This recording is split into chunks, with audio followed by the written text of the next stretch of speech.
This student That's really helped me a lot in scoring a good band. got a brilliant score, and more on his complete review and preparation journey at the end of this video. For now, let's jump into CELPIP reading. Let's get started with part 1 reading. You're given 10 minutes here, and part 1 is broken into 2 sections. The first part starts here. Dear Frank, you have an email, basically a letter. Then you get some multiple choice questions. Then you get a response letter, which is the second section of part 1.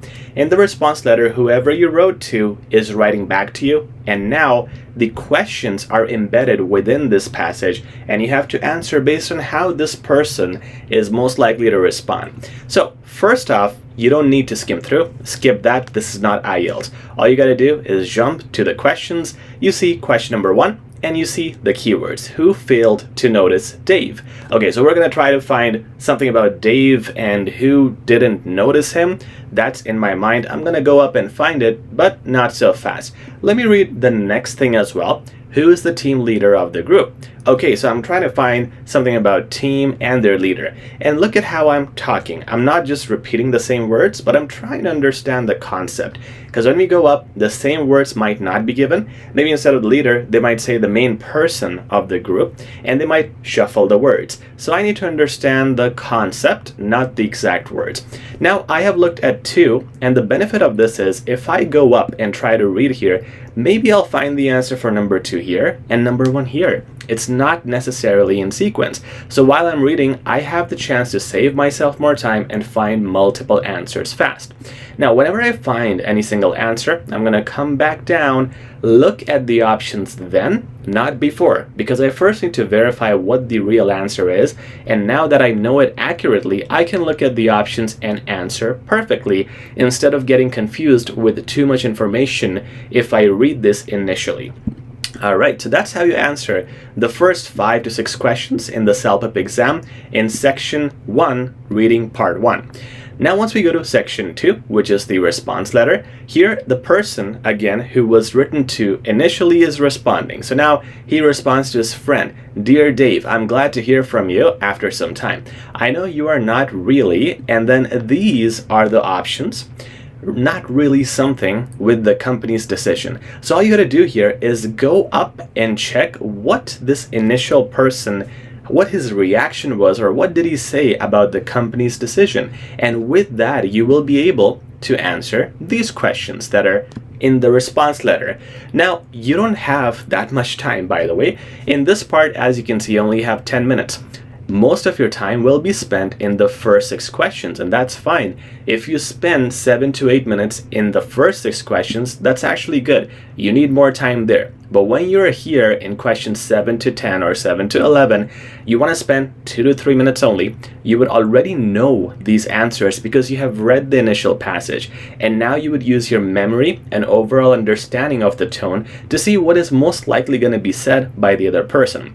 So if you're going up for every single question, it's going to cost you a lot of time. Ideally, you should be able to answer 80 to 90% of these without even going up, and just for something specific, you can go up.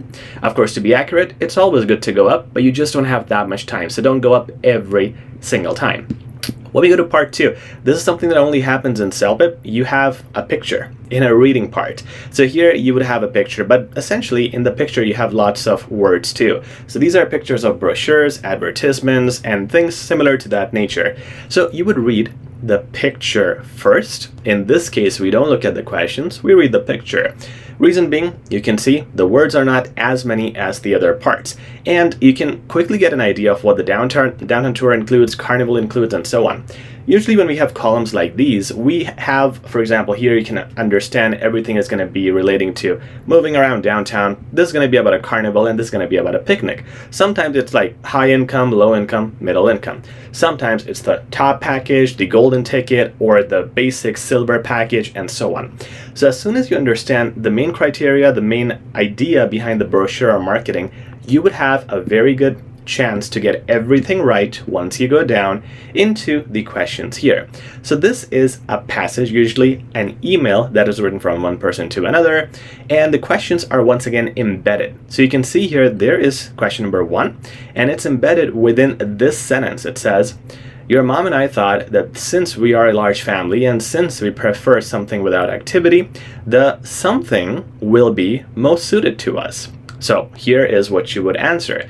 Now, what are your keywords? Well, the keywords are given here. We are a large family, and since we prefer something without activity, so I'm gonna go up and check what points fit in each column for a large family and something without activity. And I would probably assume it's downtown tour, but again, I'm going to read it in detail and then pick the relevant option based on the keywords that were provided to me around the option.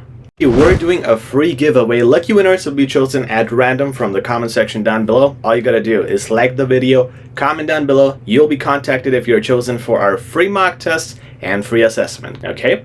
And in this case, this one is not a big keyword, but sometimes keywords are also after the blank or after the question.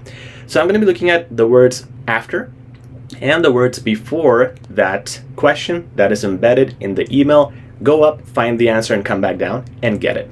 Now, when I go to the remaining questions, 6 to 7, they usually, not always, but usually, talk about the relation between these two people, Sarah and the person who is writing this letter. And there it could be about their relationship, what were they talking about, what is their agreement or disagreement, etc. In this case, they're asking, Matt is Sarah's who? So who is this person to Sarah? A friend, family member, and so on. So here, a lot of times you have to look at the overall tone and get the answer. But notice how in question number 1, it started right here. And all of this is extra. Not really, it's not extra. The spaces you didn't use initially will be used most likely in questions 6 to 8 to help you answer those. So look out for that. And also notice that entire tone of the initial email, because sometimes the questions come from the tone. If my students ask me, where did this come from? I sometimes am not able to point out it's right here, because it's not always specific. It can be from the overall tone and the overall understanding. That's where questions 6 to 8, the remaining section in part 2, that's where some of these answers come from. So always pay attention to the tone as well as those specific parts that you missed earlier. Now, when we come to part 3, you're given 10 minutes. You're given paragraphs A, B, C, D, and then there's E, not mentioned. We'll look at that in a second. Now you have questions 1 to 3 all the way to 9. And these questions are statements. What you got to do is match these statements with the paragraphs. So you want to see if for something like number 1, bases have interesting tastes and bubble-like texture, if that is mentioned in D, C, or so on. Now, I'm not gonna rely on the keywords here because they can be paraphrased. Instead of interesting, they might say fascinating or thrilling. And tastes, probably it's hard to replace, but maybe they can use variations like taste buds. Bubble-like texture is very hard to replace, but texture can be a synonym. They could use pattern or design. So again, I'm looking at everything in terms of how it can be paraphrased or how synonyms can be used. Now, I'm gonna also take all the questions in my mind, 1 to 9. I'm gonna read them all in detail, and I'm gonna paraphrase each and every word and try to remember that. What happens is when you read questions 1 to 9 and you paraphrase, you already are able to memorize a lot of them. Not 100%, but you're able to remember the entire image or a concept. For example, if I go up and I see anything about design, my mind would say, okay, wait, this was here somewhere. I'm gonna go back down, match it. Not only is this gonna be faster, but it's also gonna be accurate. And I'm also not gonna fall into the trap of the examiner paraphrasing words and phrases.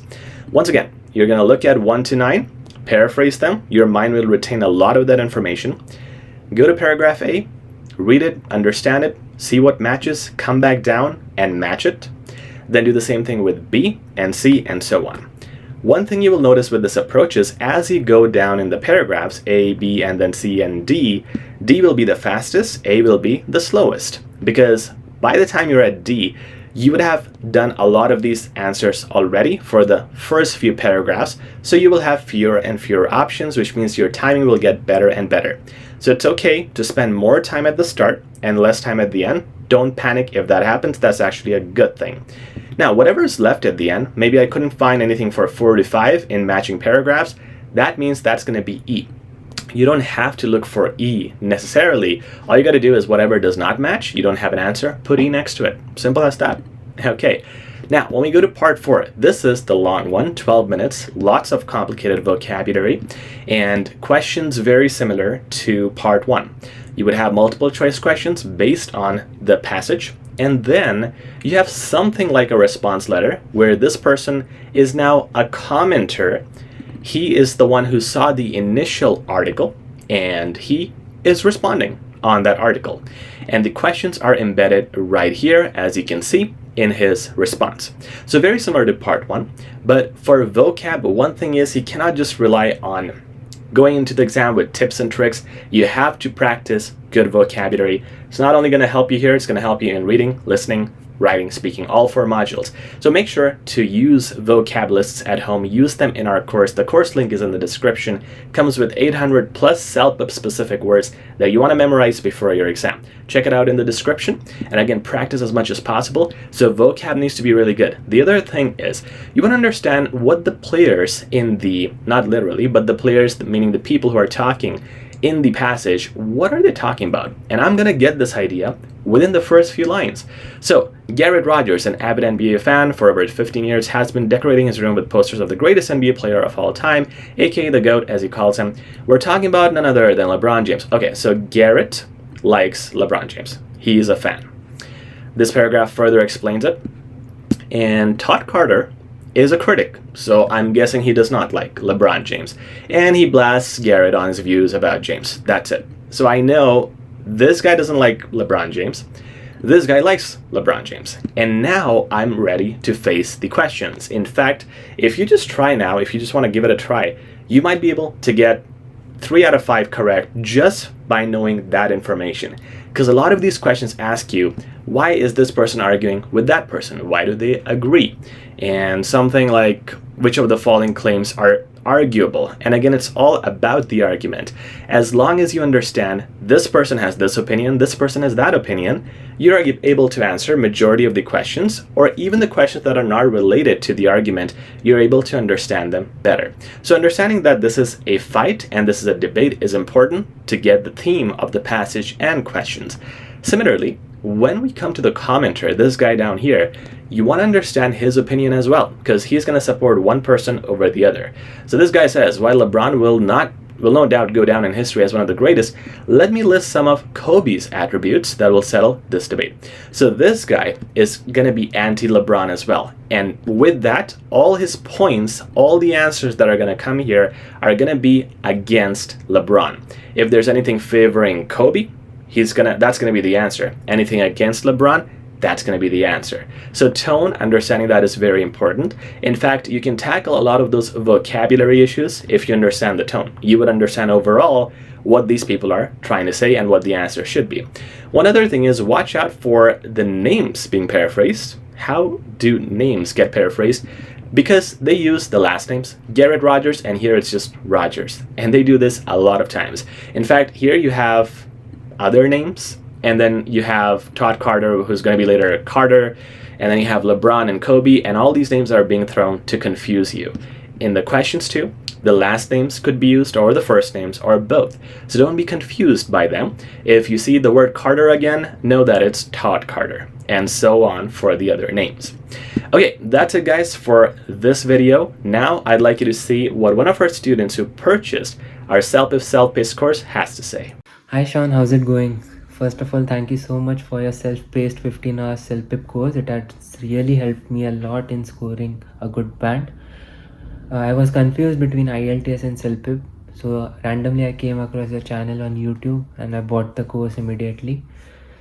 The course has 5 mock tests and those are pretty challenging, and I would suggest everyone to print out Sean's note on physical paper, which will really help you to, like, I personally like the presence of physical copies with me so that I can always take notes on them. For the writing task, make sure that you memorize the keywords and the sentences and the format which Sean has suggested. For speaking, it's important for you to record yourself and then listen and then analyze where did you exactly go wrong. And for listening and reading, it's pretty straightforward. You just need to follow his tips and make sure you are doing a mock test. If time permits, you can also do some tests from YouTube. And don't be scared for the actual exam. I know it's a pretty intense exam, I would say. For you have to sit at a particular place for 3 hours, but if you are prepared for the worst, then you know that there's a storm coming and you are prepared for that storm. So I'll suggest all the best for you, and do take the 15 hours self-paced course. It's really helpful. Thank you.